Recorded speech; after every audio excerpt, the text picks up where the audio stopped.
perjalanan ini terasa sangat menyedihkan. Sayang engkau tak duduk di sampingku kawan. Banyak cerita yang mestinya kau saksikan di tanah kering bebatuan.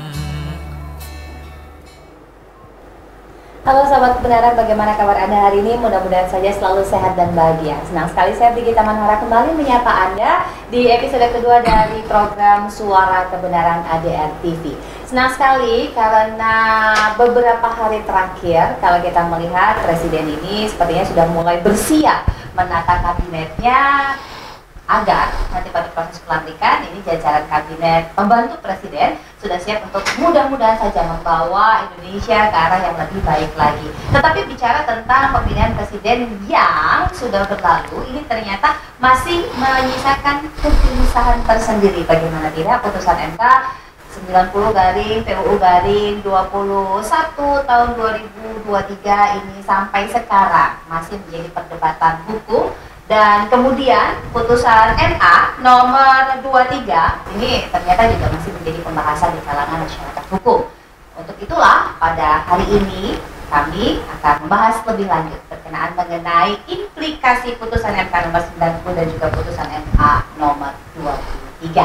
Saya sudah bersama dengan 3 orang narasumber dan 1 orang narasumber tetap kita di program Suara Kebenaran. Saya sapa narasumber tetapnya terlebih dahulu, yakni Prof. Romli Atmas Hasmita, Guru Besar dari Universitas Padjadjaran. Prof. Romli, apa kabar? Baik. Sehat, Prof? Alhamdulillah. Ini kayaknya berseri-seri, kayaknya banyak yang cocok ini dari jajaran kabinet yang dipanggil. Berikutnya ada juga Guru Besar Unpad, Prof. I. Gede Panca Asa. Prof. Panca, kabar? Baik, sehat. Harus sehat terus ya, Prof, ya. Iya. Supaya kami bisa terus diberikan pencerahan berkenaan mengenai problematika hukumnya. Insyaallah. Berikutnya ada Profesor Dr. Rekso Basuki Wibowo, Guru Besar Universitas Nasional. Profesor, apa kabar? Alhamdulillah, Sehat, baik, ya, sehat. Ini kayaknya juga sumringnya banyak yang seperti jajaran kabinet yang dipanggil. Dan berikutnya ada Direktur Studi Demokrasi Rakyat, Mas Hari Purwanto. Apa kabar, Mas Hari? Baik, Mbak. Saya pikir tadi Pak Dino Sidimas. Tapi kita langsung bahas saja berkenaan mengenai putusan MK nomor 90. Saya Prof. Panca terlebih dahulu. Prof, ini kalau kita melihat ya, sampai sekarang perdebatannya masih terus berlanjut. Tapi kita pengen mendengarkan terlebih dahulu bagaimana kemudian pendapat hukum dari Prof. Silahkan. Putusan MK yang 90. Yang 90. Ya, kalau secara hukum dia sudah legal, final and binding. Artinya tidak ada persoalan, terlepas dari kontroversial yang ada kan. Dan kemudian setelah diadili quote and quote oleh Mahkamah Kode Etik Mahkamah Konstitusi MK kan Pak Anwar selaku ketua MK divonis diberhentikan dari jabatannya sebagai ketua MK. Artinya pada saat itu sudah final sebetulnya, sudah selesai itu. Walaupun memang menyisakan persoalan. Kalau kita kembali kepada proses yang berlangsung pada saat itu, misalnya apa? Berkenaan dengan legal standing dari pemohon. Kalau merujuk pada ketentuan yang diatur dalam Undang-Undang MK, orang itu memiliki legal standing kalau memang secara faktual dan spesifik ada kerugian hak konstitusionalnya langsung. Kalau ini kan tidak. Dia pemohon ini hanya menggambarkan bahwa keberhasilan Gibran pada saat itu kan. Yang kedua berkenaan dengan tidak konsistennya MK itu. Di satu sisi misalnya putusan MK nomor 23, dia di situ bicara tentang open legal policy, ya, itu dikembalikan kepada kewenangan pembentuk undang-undang. Sementara di putusan 90 tidak. Itu menunjukkan inkonsistensi MK itu sendiri. Yang menurut saya tidak aneh sih. Tergantung bagaimana angin berembus di situ pada saat itu tuh. Jadi saya menduga ada intervensi, khususnya terhadap putusan MK nomor 90. Jadi bagi saya menyisakan persoalannya yang berkenaan dengan legal standing dan inkonsistensi dari MK itu sendiri. Itu aja. Tapi ini kan sebenarnya lembaga yang menjadi ibarat kata harapan ya, Prof. Benar. Tapi dengan adanya kondisi seperti itu, kalau dari pandangan hukum, Prof, bagaimana? Ya, kalau misalnya kita kembalikan kepada marwahnya MK itu sebagai penjaga demokrasi, bukan hanya sebagai pengawal konstitusi. Dia hanya bisa berbicara dalam arti lugas dan tegas, objektif itu ketika dia dalam posisi sebagai judicial activism. Artinya, misalnya kita lihat contoh-contoh ketika dia memutus perkara-perkara berkenaan dengan pilkada. Dia seringkali misalnya memutus, menentukan bahwa ini pemenang. Ya, ini harus dilakukan pemungutan suara ulang. Nah, di situ dalam konteks dia berbicara dalam kapasitas sebagai judicial aktivisme di situ tuh. Tapi ketika berbicara memasuki wilayah kekuasaan, di situ dia terkesan intervensi menurut saya MK itu. Jadi sangat disayangkan khususnya putusan MK ini memang agak susah membuktikan ada intervensi kekuasaan dari luar. Tapi dengan kita menggunakan nalar aja sebetulnya mudah dipahami, ya, sangat mudah dipahami itu. Terjadi intervensi di situ. Saya tidak mengatakan siapa yang mengintervensi, tapi ada intervensi di situ, kekuasaan. Sehingga sangat disayangkan MK tidak menjadi institusi yang independen, yang mandiri gitu, yang steril dari kekuasaan manapun. Jadi ini ada kekhawatiran, kegelisahan dari pakar-pakar hukum, salah satunya dalam Prof berkenaan mengenai putusan yang tidak konsisten. Yeah. Ada dugaan bahwa keindependensian lembaga yang punya harapan penjaga demokrasi ini dimungkinkan mulai goyah. Ya, kalau misalnya kita lihat dari komposisi hakim yang memutusnya, tidak selalu bulat, tidak selalu bulat. Seringkali muncul apa namanya itu dissenting opinion. Misalnya putusan MK nomor 90 itu 4 hakim MK yang dissenting opinion. Ya, saya sependapat Pak. Di antaranya apa yang disampaikan oleh Profesor Saldi Isra, begitu juga Profesor Arif. Saya sependapat di situ. Artinya Pak, masuk akal apa yang disampaikan. Tetapi karena ini yang memutus 9 hakim, lepas dari adanya dissenting opinion, di situ saya katakan final and binding di situ. Memang ada kegelisahan dan kita coba tanya sebelum ke guru besar lainnya, kita ke masyarakatnya terlebih dahulu. Apakah ini juga menjadi kegelisahan, terutama dalam studi demokrasi oleh masyarakat, Mas? Makasih Mbak Brigita. Sebenarnya ini juga jadi persoalan. Kenapa ini pengalaman yang saya lakukan adalah ketika Pak Anwar bicara di salah satu kampus.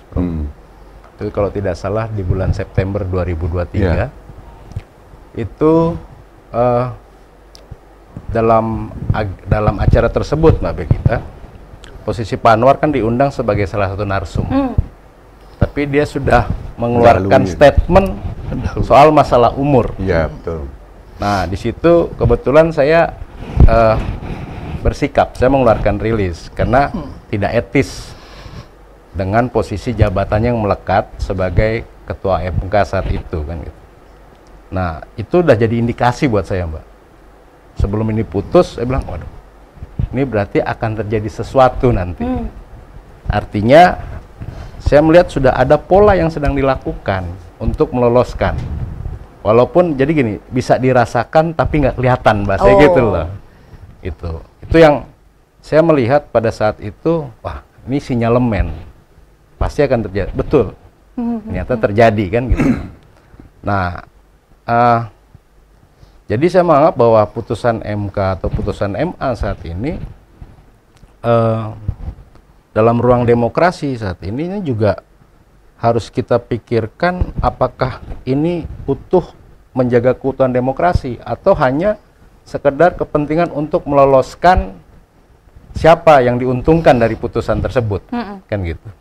Jadi ada bahasa kan Mbak, mahkamah kakak sama mahkamah adik, kan itu yang terjadi di publik kan gitu. Nah, itulah respon publik hari ini. Jadi akumulasi terhadap situasi putusan MK Mbak dengan putusan Mahkamah Agung kemarin ini juga ketemu akhirnya Mbak dalam situasi dari hal bahwa oh ternyata ada dinasti yang sedang ingin meloloskan keluarganya bermain dalam ruang politik. Bahasanya sepertinya ya mungkin mencari pekerjaan lah Mbak. Kan gitu. Iya kan? Itu yang dirasakan masyarakat ya? Iya, gitu. Apa nggak ada cara lain kan gitu? Apakah merengek-rengek dengan bapaknya akhirnya merusak tatanan yang sudah terbangun misalkan saat ini kan gitu. Cukup ya cuma sebentar Mbak, ternyata merusak sebuah tatanan itu. Kalau dulu kan image kita ketika Orde Baru adalah 32 tahun Mbak. Kebetulan saya lahir di era 80-an Mbak, kan ngalamin gitu loh. Ya kan nggak ada tuh ya kerja normatif biasa Mbak, tapi semua dari bawah kalau saya lihat ya. Artinya Orde Baru sekalipun memproses anaknya tidak serta-merta langsung sekejap gitu loh Mbak, instan. Kalau ini kan saya kadang bertanya Mbak sama teman-teman nih ngobrol, enak ya jadi anak presiden, cepet banget punya duit 90 miliar gitu loh Mbak. Kita kerja kan jualan pisang sama martabak. Kita juga tahu, saya juga pernah jualan Mbak. Jualan sepatu aja sebulan berapa kalau dari Pasar Taman Puring nih Mbak, kan sebulan berapa saya bisa dapat omset? Saya bilang, aduh enak bener ya jadi anak. Kan akhirnya seperti itu Mbak, yang terbangun di masyarakat. Serba hal instan, akhirnya repot nasi Mbak kan. Dengan kondisi ini, Anda kan berinteraksi langsung dengan tim yang melakukan studi tentang demokrasi. Catatan yang mau diberikan selain kekecewaan itu, apalagi kemudian sebelum nanti kita tanya sama guru besar yang lainnya. Yang pasti sih harapan publik Mbak ya, saat ini ya dalam kondisi proses demokrasi yang tetap terjaga Mbak, dari kalau kita menurut dari isu reformasi ya ini udah berjalan hampir 26 tahun Mbak, ya kan. Tentunya penguatan lembaga-lembaga ini penting Mbak, tapi jangan disusupi oleh kepentingan politik yang lebih yang sebenarnya ini bisa terjaga selama ruang demokrasi itu kan semua sama Mbak di mata hukum, artinya semua sama di mata hukum. Ukuran negara maju adalah ketika semua orang sama di mata hukum, tidak membeda-bedakan. Nah, jadi harapan kami MK yang sudah keberadaannya ini tetap kita jaga kan gitu. Bagaimanapun ini hasil buah reformasi kan gitu. Terus MA, nah tinggal bagaimana apakah individu-individu yang ada di sini Mbak ini tidak mudah tergoda oleh kepentingan politik apapun, karena kerjanya harus tegak lurus ya kan, bicara secara Pancasila dan Undang-Undang Dasar 1945 kan gitu. Yang paling penting itu bahwa sistem sudah benar, tinggal siapa person-person yang mengisi di dalamnya ya kan. Itu sih Mbak. Jadi reformasi yang diharapkan banyak orang ini membawa perubahan yang baik, tiba-tiba dalam durasi yang sedemikian pendek seolah kembali lagi ke masa sebelum reformasi. Ya. Iya. Dan itu ya bisa dirasakan kok Mbak, ya kan, bagaimana ya sekarang gini Mbak, salah satu contoh yang sangat jelas adalah salah satu Fulan yang menjadi membela nih Mbak, dia punya mertua staf di salah satu pejabat lah. Dia bisa membela tuh Mbak di publik. Saya biasa kok dapat fasilitas. Wow, saya bilang enak bener ya, era kekinian kan gitu. Dan kan itu gimana ya, kita publik kan ngeliatnya, enak bener ya kalau punya saudara pejabat, punya ini. Ya banyak Mbak peristiwa-peristiwa yang tidak sadar akhirnya terungkap kan. Gitu ya, kasus salah satu orang pajak kan bisa lihat sendiri ya kan. Nah yang kayak gini-gini kan fenomena yang bagi saya berarti kelakuan orang-orang pejabat tuh seperti ini ternyata, ditambah situasi anak presiden dapat ruang, apa nggak makin kacau nih Mbak situasi ya kan.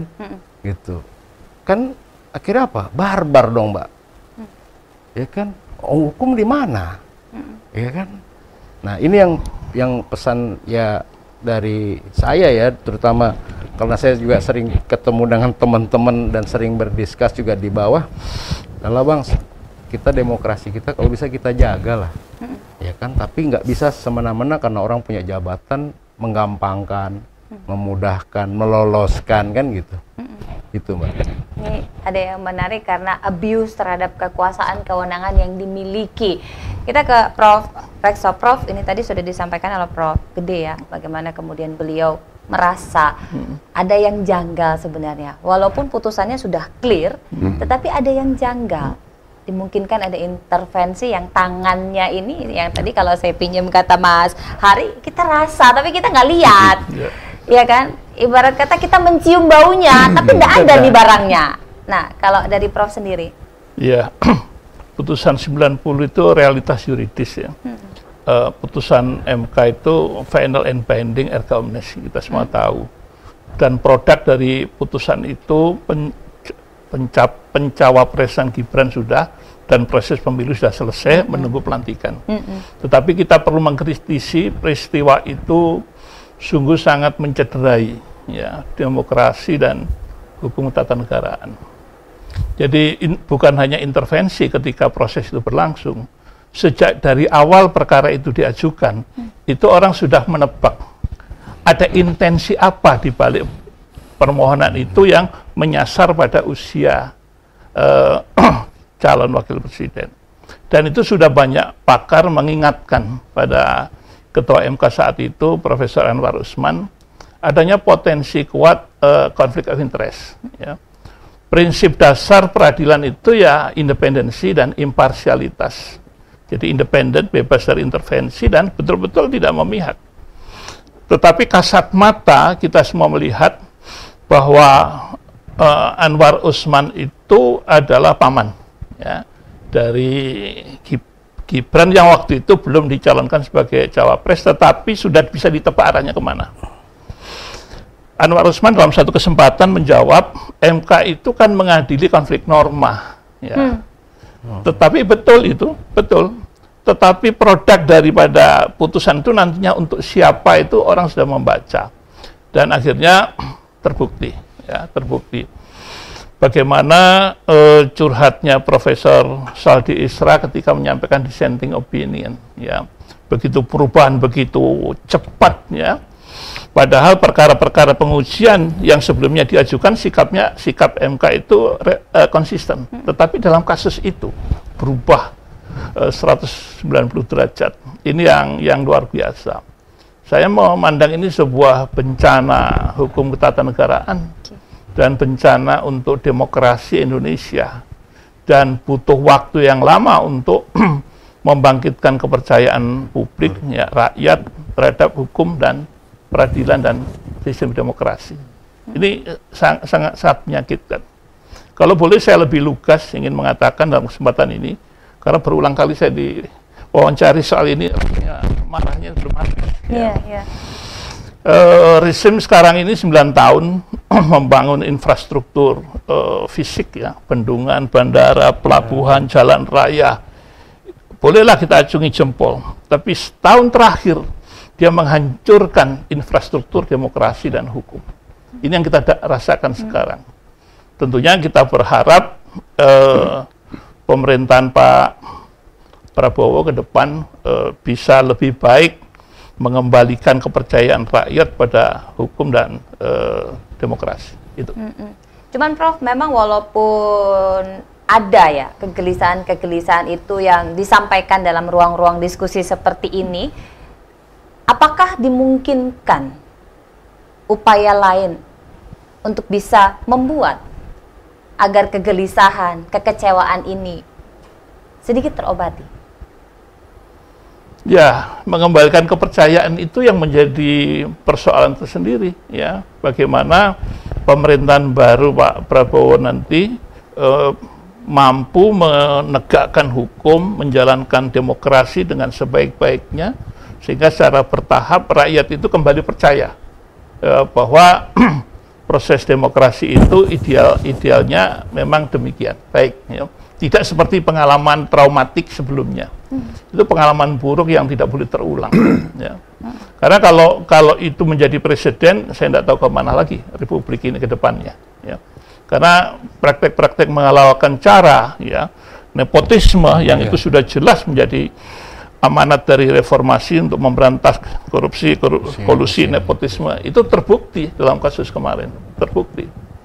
Dan bahkan akan dicoba keberhasilan putusan 90 itu dengan uji materi di MA putusan 23 dan itu berhasil. Ya, artinya dalam waktu sekejap, senyap, tidak ada orang yang mengkritisi, tahu-tahu putusan MK itu sudah ada. Tetapi untungnya ketika publik bereaksi, memberikan pressure, akhirnya KPU menutup itu. Ya, jadi KPU ya pernah melakukan kesalahan menurut pendapat saya ketika begitu cepat menerima pendaftaran setelah putusan MK, tetapi dalam kasus putusan MA dia cut. Ya. Ini satu pengalaman yang buruk ya dalam sejarah perjalanan ketatanegaraan dan demokrasi Indonesia. Ya, ini paling buruk. Ini paling buruk, Prof. Romli. Tapi Prof Gede dulu bentar. Benar, Prof? Iya. Yang mana nih terkait dengan yang putusan MA? MA juga? MA.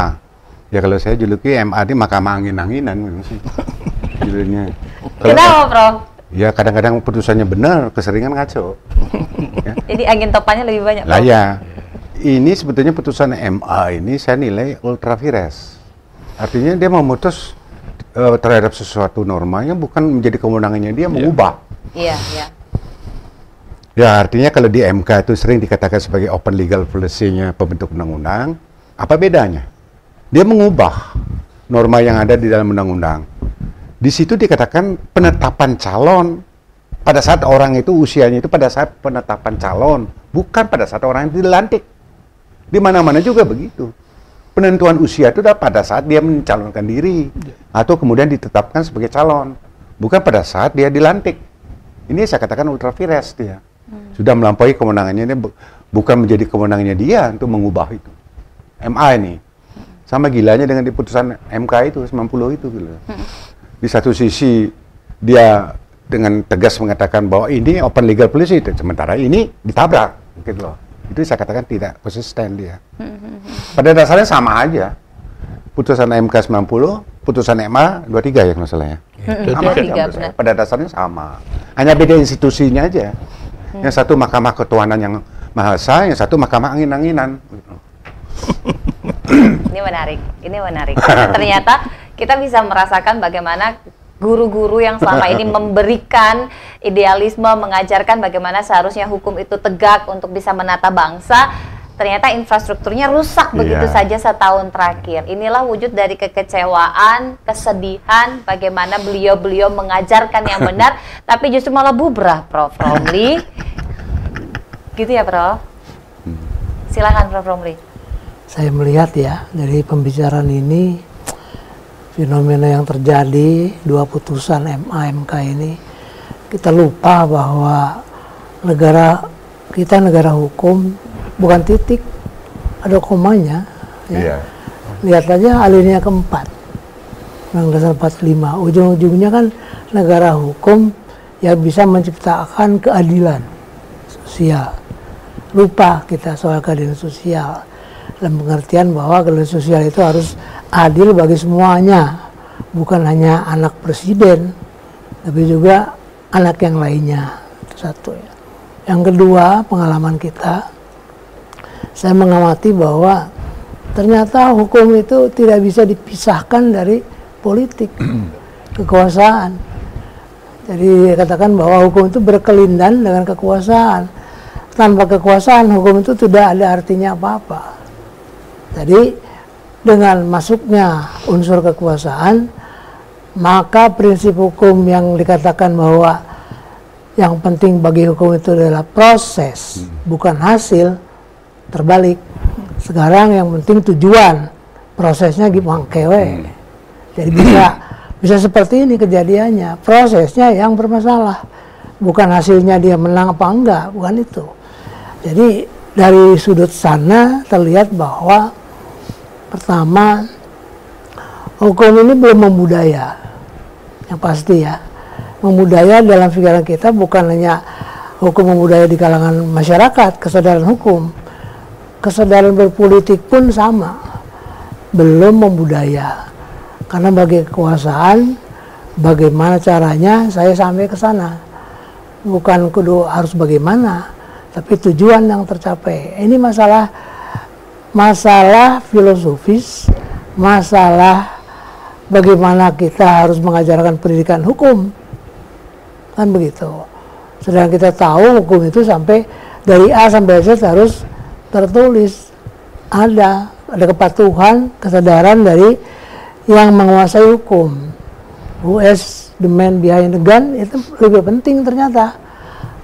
Hukum yang baik sekalipun kalau the man behind hukumnya itu tidak memiliki moral, mental, perilaku yang amanah, bahasa kitanya, ya seperti ini kejadiannya. Jadi dengan demikian saya melihat ya masalah dua putusan ini, dua putusan dari dua lembaga kekuasaan hukum tertinggi di Republik Indonesia. Sudah terjadi semacam chaos sehingga rakyat bertanya kemana kita harus meminta keadilan. Ini masalah besar buat kita, terutama bagi pemerintahan Prabowo ke depan. Mau diapain negeri hukum ini, itu kan itu penting. Dan tentu harapan saya agar peristiwa ini, dua peristiwa besar di dua lembaga kekuasaan kehakiman tertinggi itu menjadi perhatian serius Presiden Prabowo, ya. Serius dalam pengertian bukan hanya bicara, bikin pernyataan sana sini, tapi action plan-nya kayak apa gitu. Yang penting actionnya, karena rakyat ini ingin menunjuk apa sih yang bisa dilakukan untuk mengatasi jangan terjadi masalah-masalah yang sama di kemudian hari 5 tahun ke depan ini. Itu saya kira perlu jadi perhatian dari diskusi ini. Demikian. Apa dong Mas kalau dari masyarakat? Yang pasti Mbak, implikasi putusan MK dan MA ini yang katamu tadi mahkamah kakak, mahkamah adik itu tadi kan? Itu akumulasi kemarahan ini nggak akan berhenti Mbak, walaupun nanti Presiden Prabowo dilantik. Karena belum ada catatan nih Mbak dalam sejarah di kita ya kan, sebuah keluarga bermasalah secara hukum Mbak. Ya makanya kemarin tuh ada sempat yang saya ikutin soal Soeharto dan Gus Dur ya kan, pemerintahan MPR kan gitu. Tapi ini akumulasi ini akan terus berlanjut nih Mbak nanti. Tuh, karena ruang pelanggaran konstitusi atau pelanggaran hukumnya ini juga makin kelihatan.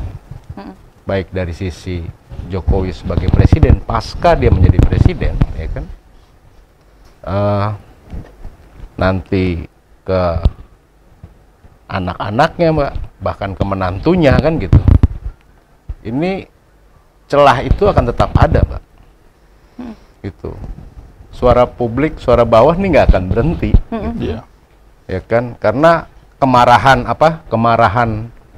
itu akan terus terakumulasi dan ada catatan-catatan di memori publik Mbak ya, terhadap apa yang dilakukan ya kan. Ini akan dibuka Mbak borok-boroknya. Saya belum melihat tapi indikasi ke sana mungkin ada gitu. Bahkan ada pertemuan yang menarik nih Mbak. Mungkin apakah nanti, saya tidak tahu apakah ini jadi atau enggak, ada spanduk Mbak yang akan terbentang itu pada saat pelantikan. Ya kan, selamat bekerja Pak Prabowo, jangan lupakan kasus hukum Jokowi. Itu ada sebagian masyarakat dan beberapa aktivis ada mau melakukan itu Mbak kan gitu. Nah, ya tinggal kita lihat prosesnya, siapa komposisi di kabinet sendiri nanti ya kan. Itu. Tapi ya implikasi putusan ini akan berimpact Mbak. 90 putusan 90 23 ya kan. Itu. Ya apalagi Rabu besok ya pemilihan hakim ketua MA kan, infonya seperti itu. Nah, ya publik tinggal mengamati aja Mbak situasi hari ini kan gitu. Prof Gede, ini kalau kita dengar kekecewaan masyarakat pun sama kecewanya dengan para pakar begitu ya, melihat konstruksi yang sudah dibangun sedemikian apik, pasca reformasi di 98 ternyata setahun terakhir dikangkangi begitu saja, ibarat kata runtuh sudah. Ya. Ya, kembali seperti yang disampaikan oleh Prof. Romli tadi, bahwa kita Indonesia itu kalau ketika dia mendeklar dirinya sebagai negara hukum, tentu saja hukum menjadi supreme ya, sesuatu yang supreme. Tapi dalam praktek dia seringkali lumpuh atau subordinat di hadapan kekuasaan, termasuk institusi hukum yang ada. Dia terintervensi oleh kekuasaan. Misalnya ambil contoh, ketika MK itu dipermainkan dari luar, kenapa seringkali undang-undang MK itu diotak-atik, diubah-ubah? Dari sisi usianya lah, kemudian dari sisi masa jabatannya lah, semacam diberikan bonus di situ. Kemudian penggantian hakim MK dan yang berasal dari DPR, kok begitu mudahnya gitu loh, ya. Padahal misalnya kalau kita lihat yang terakhir ini Pak Arsul Sani ini kan anggota DPR, ketika yang dicopot di situ di recall itu adalah Pak siapa itu? Pak Aswanto ya. Pak Aswanto diganti Pak Guntur. Yeah. Kemudian siapa? Adam, hakim MK diganti sama Pak Arsul Sani.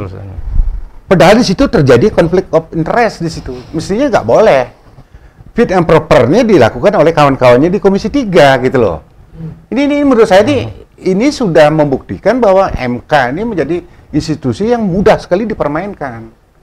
Mestinya tidak demikian dong. Kalau kita menghormati institusi hukum tuh, sebisa mungkin kekuasaan itu menahan diri lah. Termasuk juga MA. MA juga tidak luput dari intervensi kekuasaan. Dari berbagai kasus yang cuma saya nggak ngomong-ngomong aja. Nah, yang tadi juga disinggung oleh Pak Hari tadi itu, bahwa besok ada pemilihan ketua MA. Yang saya dapat info, sebelumnya sudah sudah jelas dan terang. Lah ya, sudah diskenarokan, inilah akan menjadi. Jadi saya akhirnya menjadi tanya, bisakah kemudian dua institusi hukum nih, terutama kekuasaan kehakimannya tertinggi ini dipercaya oleh publik gitu loh. Apalagi ketika kita berbicara tentang bagaimana masyarakat kecil itu menggapai keadilan, mungkinkah itu bisa terwujud ketika institusi hukum kita tuh diintervensi oleh kekuasaan? Jadi menurut saya itu mestinya berimbang lah. Penting kekuasaan itu, tetapi jangan kemudian kekuasaan selalu leading terhadap hukum. Hukum selalu lumpuh di hadapan kekuasaan. Dari zaman dulu sampai sekarang tuh begitu aja terus, muter aja begitu terus. Mestinya kalau kita memang konsisten menjadikan Indonesia sebagai negara hukum, sekali lagi hukum menjadi sesuatu yang supreme. Kekuasaan harus tunduk pada hukum. Itu yang harapan kita. Apakah ini bisa terwujud dalam pemerintahan Prabowo? Kita hanya bisa berharap. Mudah-mudahan itu bisa terwujud gitu ya. Ada harapan besar sebenarnya, tapi saya ke Pak Rekso, Pak, celahnya kan semakin sudah terbuka. Yeah. Bahkan tadi jenengan juga sampaikan, ya mudah-mudahan nggak jadi presiden lah. Walaupun ini sudah jadi catatan sejarah begitu kan ya Pak. Nah, kalau Prof sendiri melihatnya dengan kondisi yang demikian, apakah celah yang ada itu bisa lah poles, diperbaiki lagi runtuhnya ini? Jadi apa yang disampaikan Prof Gede barusan, ya kekuasaannya nggak terus leading lah, hukumnya ditinggalin terus lah. Kan kasihan masyarakat ini, 250 juta ini bagaimana? Hanya untuk, tadi kalau kata Mas Ari, satu keluarga, begitu kan? Ya, Pak Prabowo harus berhasil membuktikan bahwa dia untuk masalah demokrasi dan politik lebih baik dari presiden sebelumnya. Artinya menjaga betul penegakan hukum itu betul-betul independen, imparsial, objektif ya. Tidak ada konflik kepentingan. Dia membangun infrastruktur demokrasi atau menata kembali yang sudah rusak dalam setahun terakhir pemerintahan sebelumnya itu pelan-pelan harus dibangun kembali. Karena kalau itu tidak berhasil diwujudkan dalam 5 tahun pertama ya, pemerintahan Pak Prabowo, kepercayaan publik akan makin runtuh. Dan ini berbahaya untuk masa depan Republik. Karena ketika rakyat itu marah, ya, meskipun dalam diam, tapi itu akan terakumulasi menjadi sebuah ledakan besar pada saat nantinya. Itu sesuatu yang tentu tidak kita inginkan. Itu sesuatu yang mengerikan. Ya. Tentu Pak Prabowo PR-nya melalui kabinet yang dibentuknya nanti betul-betul bisa bekerja dengan baik untuk rakyat, ya, tidak untuk keluarga, tidak untuk dinasti, tidak untuk golongan, tapi untuk rakyat Indonesia. Dengan cara itu kepercayaan publik akan pulih, ya, berangsur-angsur pulih. Tahapan pertama, kalau dari pandangan Prof. Rekso, yang mesti cepat, yang mesti dibenarin dulu, itu apa? Nggak bisa parsial, ya. Ini kerja simultan, ya. Semua aspek harus ditata dengan baik. Komitmen pada rakyat, komitmen pada konstitusi itu harus ditegakkan betul. Etika bernegara, berpolitik harus ditumbuhkan. Tidak menghalalkan segala cara, ya. Bahwa Indonesia negara berdasarkan atas hukum, ya. Itu telah ditegaskan oleh the founding fathers, ya. Bukan berdasarkan atas kekuasaan belaka. Itu ada anak kalimatnya. Itu artinya the founding fathers sejak awal sudah wanti-wanti. Hukum ini menjadi komitmen kita bersama yang harus kita jaga. Ini aturan main yang harus kita pelihara. Jangan ditabrak. Jangan karena ambisi kekuasaan maka hukum diperdaya, lembaga peradilan kemudian disiasati, ya. Ya, itu yang terjadi kemarin dan itu tidak boleh terulang. Ya, karena terlalu mahal kalau terjadi resiko yang kepercayaan publik akan hilang. Ya. Orang jadi malas untuk pergi ke TPS, orang jadi malas berurusan dengan pemerintah, itu sesuatu yang justru tidak baik untuk masa depan Republik ini. Demikian. Justru tidak baik karena tidak ada keterlibatan masyarakat dalam negara. Nah, ini yang kemudian harus dihindari. Prof. Romli, secara holistik harus dibenahi bersama-sama simultan. Bukan hal yang mudah ketika kepercayaannya sudah runtuh, infrastrukturnya sudah hancur, Prof. Ya, pertanyaan yang sudah dijawab. Dalam 5 tahun, presiden yang baru terpilih harus membenahi semua itu. Jangankan membenahi sistem pemerintahan, penyelenggaraan negara yang bebas korupsi, kolusi, dan nepotisme, membenahi diri sendiri saja dengan keluarganya belum tentu benar. Ini masalah. Selain itu, kedua, warisan Pak Jokowi bagaimana menjalankan politik sandera. Ini yang merupakan satu contoh buruk bagaimana menyandera seseorang sehingga dia tidak bisa berbuat apa-apa lagi. Mengikuti saja seperti kerbau dicocok hidung. Ini yang terjadi, dan ini menjadi tanda petik, ya, idaman dari politikus semua yang memegang kekuasaan. Bagaimana caranya menaklukkan pohon beringin besar, ya, bayangkan itu, sekian puluh tahun berjaya kalah dengan kayu. Nah, seorang tukang mebel. Ini jelas, ini fakta, bukan fitnah, ya. Kalau saya melihat ini bukan masalah keterlaluan, masalah kenapa pada nurut. MK itu bukan sembarangan profesor, dokter, ya kan? Kenapa nurut? Pertanyaannya, kenapa mau? Ya kan? Ada apa? Ini kecurigaan masyarakat makin besar sehingga akhirnya orang ya sama aja. Yang bukan profesor, bukan dokter dengan yang bukan ahli hukum. Nah, itu. Jadi bisa ada kesimpulan masyarakat yang mengatakan ini negara saya atau bukan? Negara hukum saya atau bukan? Ini kan pertanyaan yang menjadikan buat kami ahli hukum yang juga pengajar.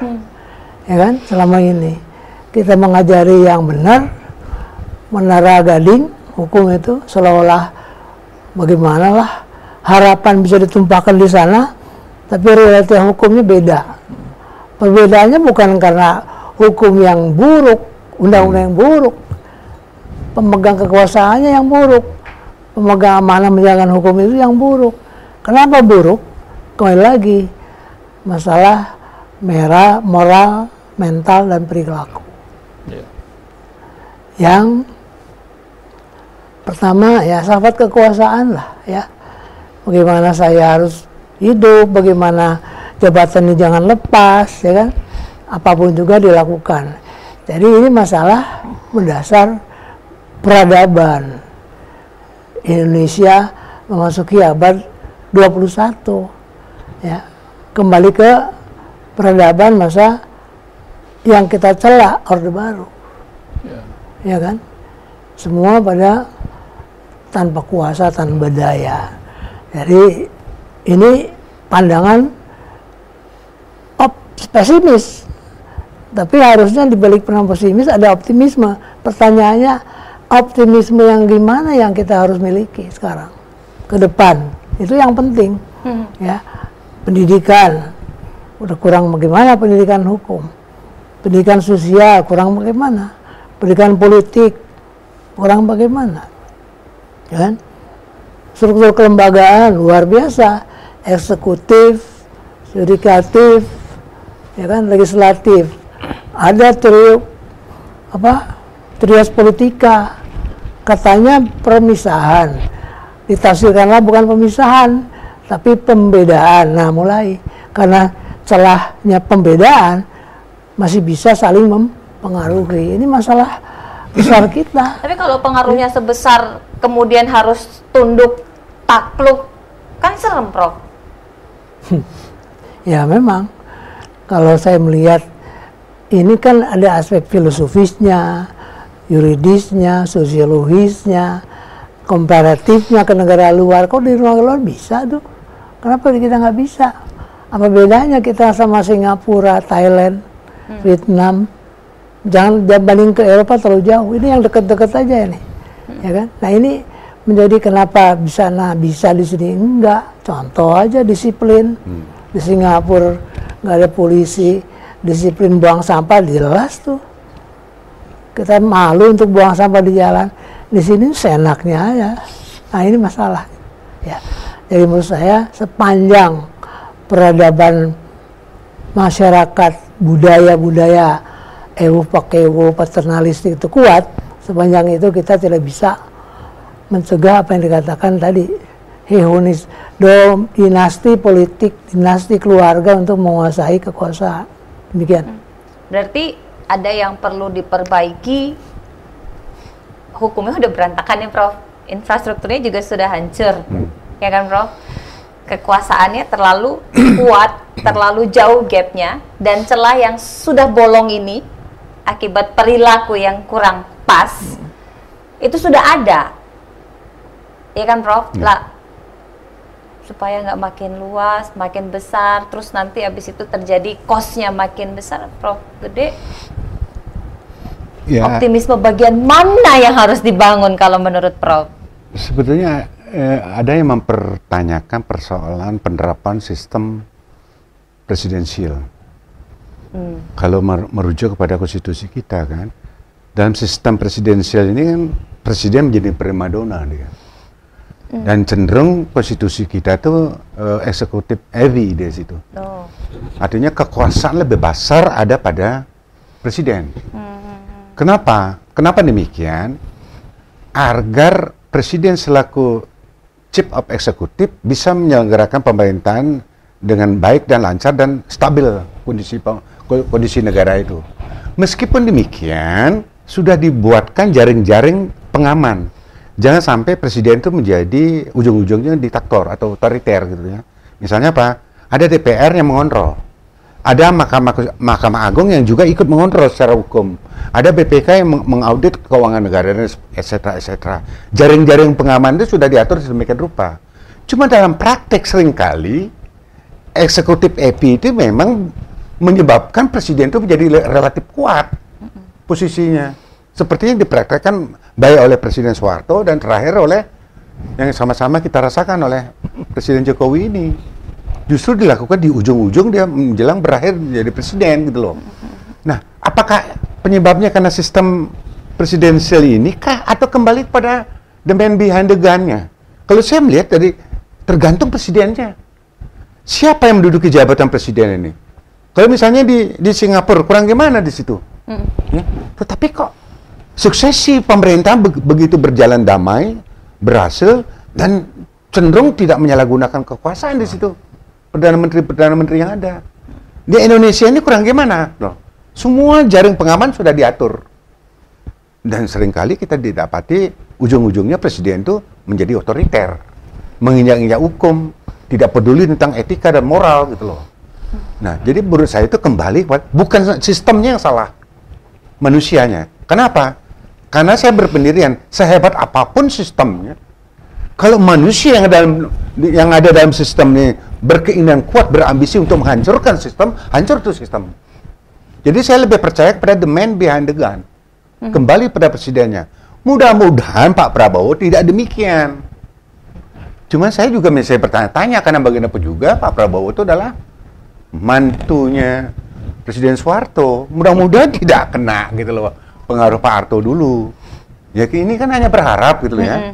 Janganlah mengulang, belajarlah dari sejarah gitu loh ya. Sejarah masa lalu presiden-presiden kita, terutama gak usah lalu-lalu ya, yang sekarang aja gitu loh. Jangan dicontoh lah, udah nyata-nyata kok. Sudah menghancurkan infrastruktur hukum dan politik yang ada. Itu aja menurut saya sih. Prof. Rex, begitu juga kah? Ya. Ini kayaknya Pak Prabowo PR-nya berat banget nih. Emang ini berat kayaknya ya? PR-nya berat banget karena yang hancur ini kayaknya sudah berkeping-keping hampir jadi debu. Ya, betul. Ibaratnya nih Pak Prabowo ini cuci piring yang sebelumnya yang makan pesta pora, Pak Prabowo ini cuci piring. Ini kerjaan besar bagi beliau. Dan saya kira kita semua punya tanggung jawab untuk mensupport, memberi masukan, mendukung agar Pak Prabowo mengembalikan memperbaiki kerusakan hukum dan demokrasi yang sudah terjadi pada masa sebelumnya. Artinya kita harus punya optimisme, harus support pada pemerintahan baru, memberi pandangan ya, sebagai akademisi itu tanggung jawab moral kita bersama, memberi masukan pandangan agar tidak terulang peristiwa dan kerusakan yang terjadi kemarin. Ya, menyesali masa lampau itu tidak ada gunanya. Yang terpenting adalah bagaimana itu tidak terulang. Inilah kenapa profesor-profesor di sini ada untuk mengingatkan kembali agar tidak begitu ya. Kita boleh berharap Pak Prabowo akan bekerja lebih baik. Ya. Mas Andi, harapannya besar sekali sebenarnya ya. Ya, sangat besar Mbak. Karena suara akademisi, suara kampus itu sangat kencang kemarin kan. Bahkan sampai ada tandingannya Mbak. Artinya mereka tahu tidak benar, makanya dibuat tandingan, kan gitu. Nah tentunya harapan saya sih berharap Pak Prabowo mau mendengar lagi suara-suara kampus, guru-guru besar, karena dari situlah sebuah ketahanan kenegaraan, Mbak, hukum politik yang murni secara adab dan etika itu lahir, gitu. Nah Prabowo pernah bilang kan umur dia ini terakhir nih Mbak, ini udah sepuh juga, ini pengabdian dia terakhir. Tentu dia harus bikin sejarah. Nah untuk membangun sejarah, ya himpunlah akademisi, profesor untuk menata ini kembali. Ini kan kepingan-kepingan ini hancur, berserakan harus dibangun kembali, ya kan? Nah mungkinkah dia bisa ya? Itu kembalikan nanti. Apakah hasrat kekuasaan yang lebih diutamakan atau keinginan dia untuk membangun yang berserak ini, Mbak?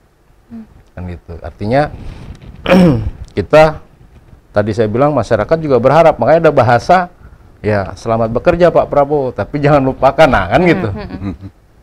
Itu menjadi sebuah pesan sebetulnya, ya kan, untuk agar Prabowo ya udah bekerja, ya kan, bangun kembali, ya kan, konstitusi dikembalikan, artinya dengan kondisi kemarin dia harus kembali menggandeng kampus, ya kan, akademisi maupun ini. Nah tinggal secara politiknya, kalau saya ngelihat ya Prabowo punya partai kok di DPR, mungkin itu yang bisa bekerja untuk secara politik kan di DPR. Itu sih Mbak Brigit. Optimis sih Prof, optimis Prof. Harus. Harus. Tapi juga salah kalau terlalu optimis. Kasihan masyarakat yang mendengar. Profesornya optimis tapi nggak ada catatan sama sekali kan. Ada catatan yang boleh saya singgung tadi. Prof Gede mengatakan sistem kita ini presidensial ya. Tapi kemudian terlalu banyak partai, multi partai. Sehingga bagaimanapun seorang presiden ingin lancar pekerjaannya. Tidak ada hambatan, walaupun hambatan itu harus ada dengan pengawasan.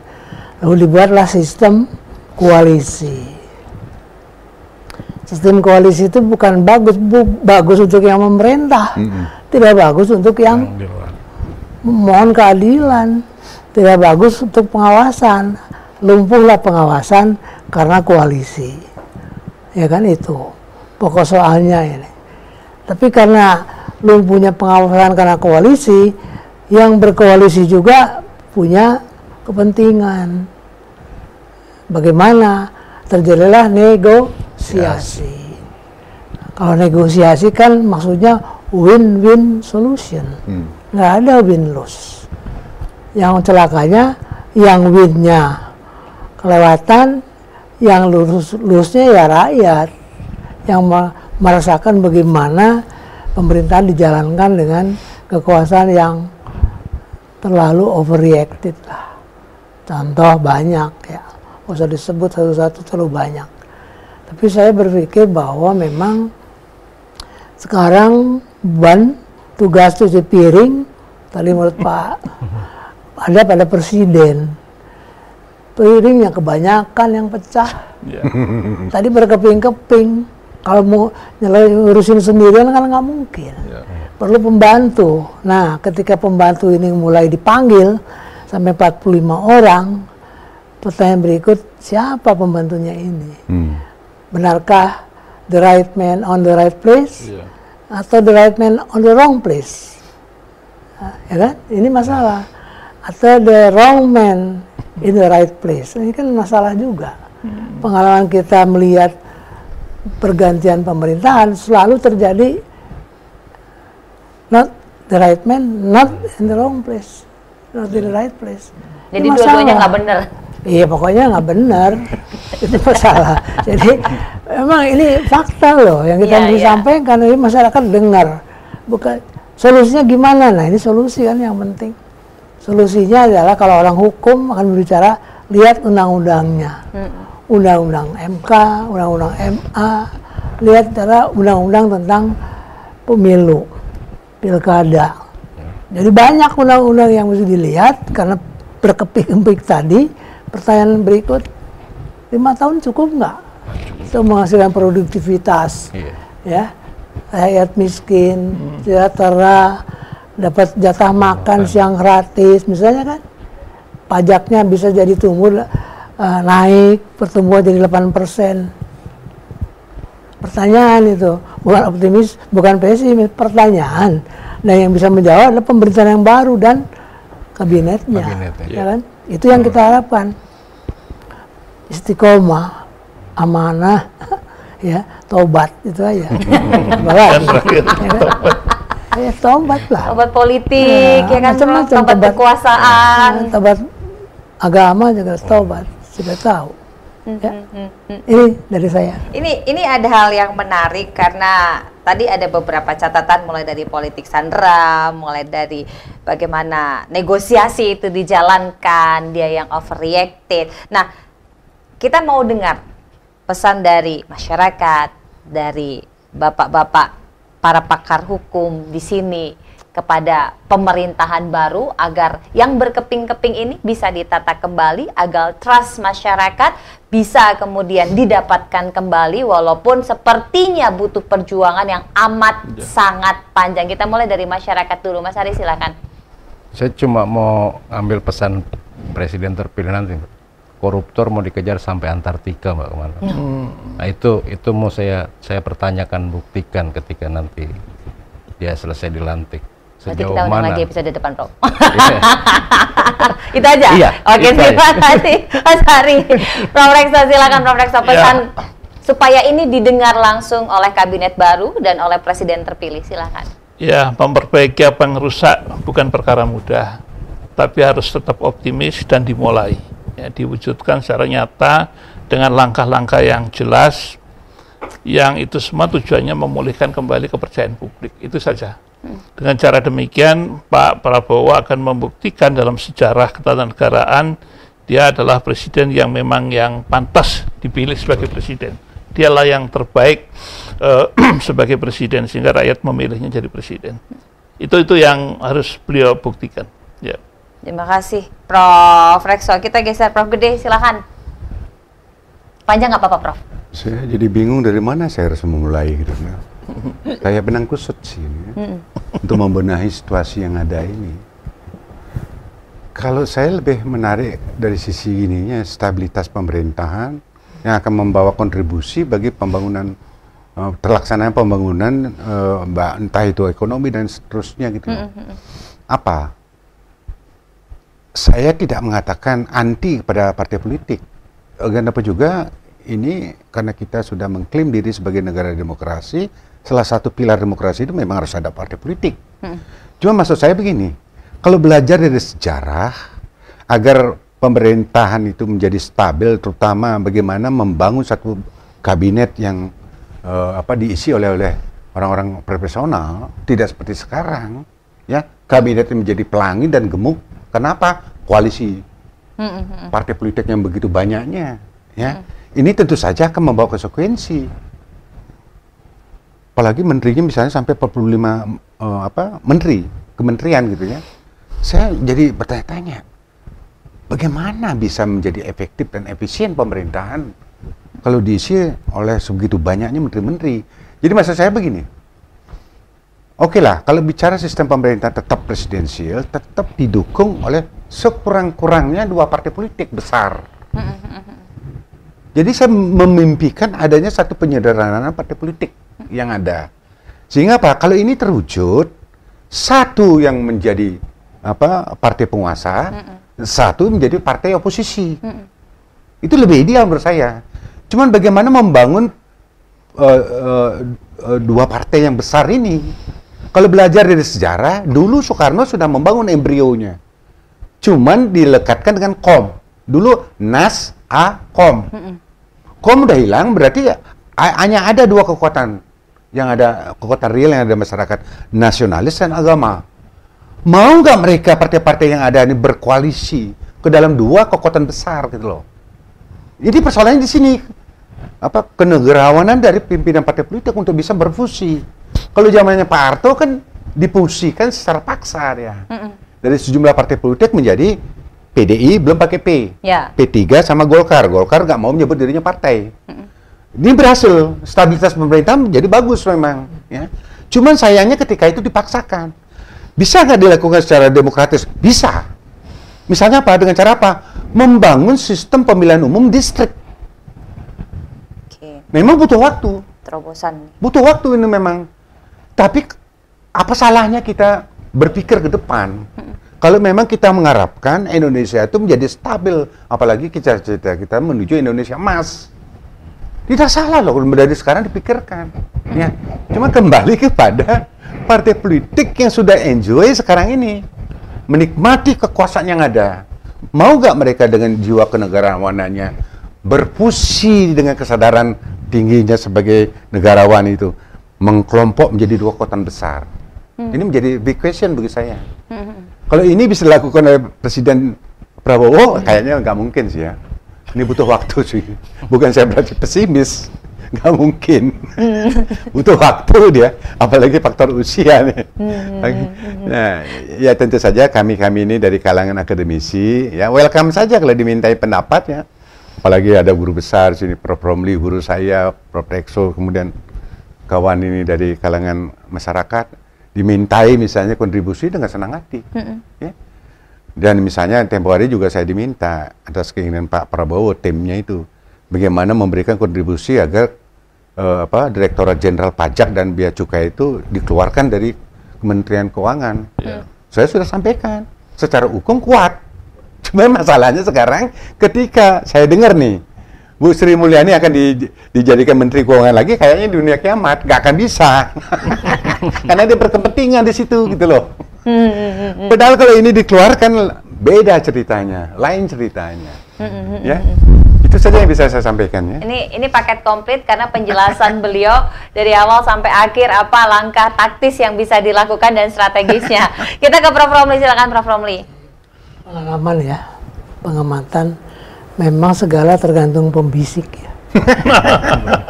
Sama dengan di rumah juga kan. Iya. Mungkin pembisik, kalau pembisiknya niatnya bagus ya, pasti keputusannya nggak bagus.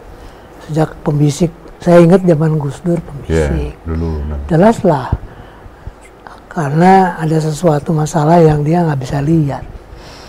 Tapi kalau sekarang masih ada pembisik, aneh kita. Iya. Ya kan?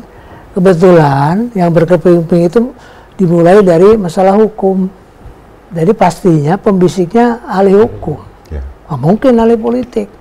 Atau ahli hukum yang berpolitik, atau ahli politik yang berhukum seolah-olah. Jadi pembisiknya ini juga masalah. Seperti itu barusan dikasih contoh. Begitu Sri Mulyani mendekat, pembisik kan, beda lagi. Iya, benar. Hah?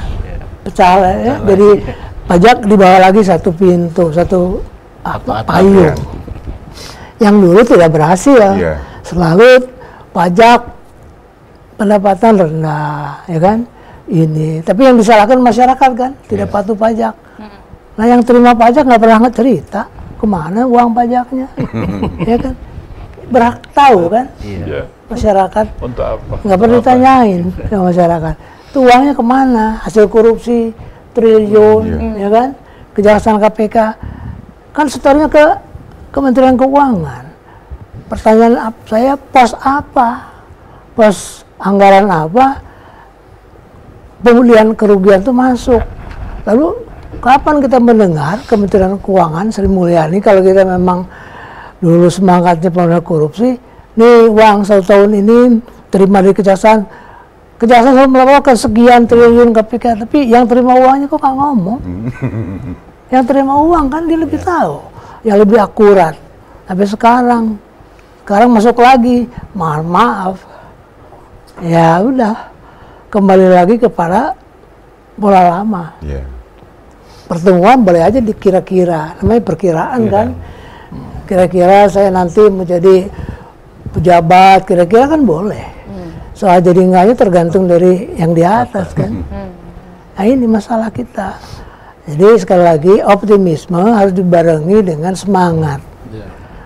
Ya, kata pendiri bangsa, yang penting semangat. Benar. Nah, tapi yang lebih penting lagi kata Bung Karno, yang paling berat melawan bangsa sendiri. Ini yang kita rasakan. Iya. Ya, mau dibilang penjajah bukan, bangsa sendiri iya, kulitnya sama, mau diapain gitu. Ini persoalan sesuatu kompleks, ya dibikin mudah boleh aja lah gitu aja dipikirin, ya kan gimana nanti aja kan gitu boleh, tapi kan kalau begitu aja ya nggak usah jadi profesor, dokter. Ya itulah. Demikian. Terima kasih Prof Romli, sekali lagi terima kasih kepada Prof Gede, kemudian Prof Rekso, Mas Hari, terima kasih sudah berkenan hadir. Ini catatan kritis, sahabat kebenaran, ini adalah isi hati yang sebenar-benarnya secara ideal menurut hukum, secara ideal menurut pandangan masyarakat, dan tentunya ini bisa menjadi masukan, kritikan untuk menuju perbaikan. Karena baik buruknya bangsa ini, kitalah yang memiliki peran besar. Kami mengingatkan, kami menyampaikan apa yang menjadi pemikiran kami sebagai suara kebenaran. Dan mudah-mudahan saja ini didengar, sehingga kami bisa menjadi pembisik menuju ke jalan yang benar. Sekali lagi terima kasih Prof Romli, terima kasih Prof Gede, terima kasih Prof Rekso, terima kasih Mas Hadi. Kita sama-sama tunggu pembantu-pembantu presiden yang akan dilantik pada tanggal 20, tentu saja mudah-mudahan ini bisa memiliki jiwa kenegarawanan yang baik untuk memperbaiki kondisi bangsa yang sudah hancur berkeping-keping infrastruktur hukumnya. Saya Brigita Manara pamit, sampai jumpa lagi di episode lain dari Suara Kebenaran ADR TV. Terima kasih Prof. Ya, terima kasih ya. Terima kasih ya Mas. Sekarang bukan suara kebenaran, pembisik kebenaran. Terima kasih Prof. Ya, terima kasih. Ya. Pak, ya begitu. Iya. Ya, Ari. Tubuhku terguncang dihempas batu jalanan, hati tergetar menampak kering rerumputan. Perjalanan ini pun seperti jadi saksi, gembala kecil menangis sedih.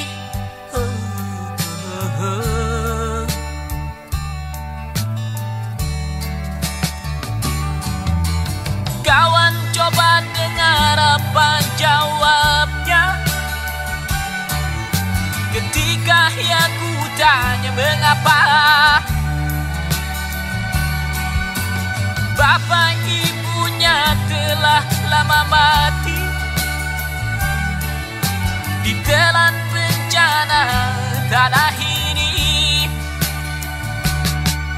sampainya di laut, ku kabarkan semuanya kepada karang, kepada ombak, kepada matahari.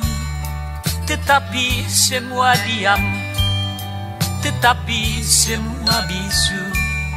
Tinggal aku sendiri, terpaku menatap langit.